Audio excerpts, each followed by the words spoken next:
motion test? What was Craig's test for? I mentioned it briefly in lecture Monday. Craig's test. It's to measure anteversion and retroversion. Okay, remember, so the femoral neck angles, the angle of torsion, how that neck goes forward or backward. Okay, so what we're going to do is we're prone with the knee bent. The axis is going to go ideally right at the patella, but with a big goniometer, if it's a little bit above, that's okay.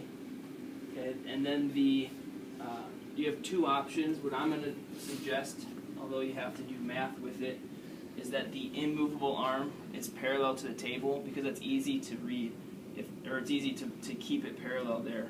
Okay, if it's perpendicular to the table, it's hard to visualize that line being perpendicular to the table. Okay, but if it's parallel, it's nice and easy to see that line parallel to the table. So on your handout, which does it say? Perpendicular.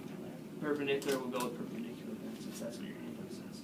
Okay, so perpendicular to the table, straight up and down. Now what I need to do for that is find his greater trochanter, okay, which is right near, it kind of takes some digging sometimes, okay, but it should be right around the pocket line. Someone has shorts with a pocket, and just relax there for me. And you can feel it as I internally and externally rotate his femur. I can feel that greater trochanter becoming more pronounced, less pronounced. It's coming in and out.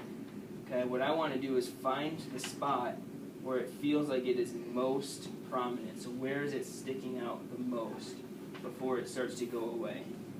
Okay, so I'm going to say that that's right about there. Now I need to ask you to try to hold this position as best you can.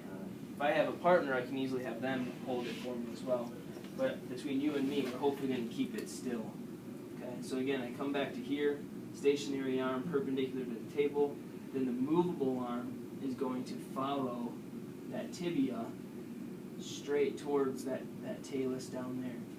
Okay, and so when I do that, I find that he's got about 11 degrees from 0. Okay, so he has about 11 degrees, you can relax now, 11 degrees of anteversion. And what's normal?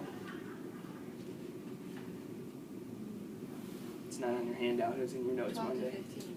12 to 15, something else said, your book said 15 to 25, so 12 to 25. So just a touch under puts him in a slightly retroverted position.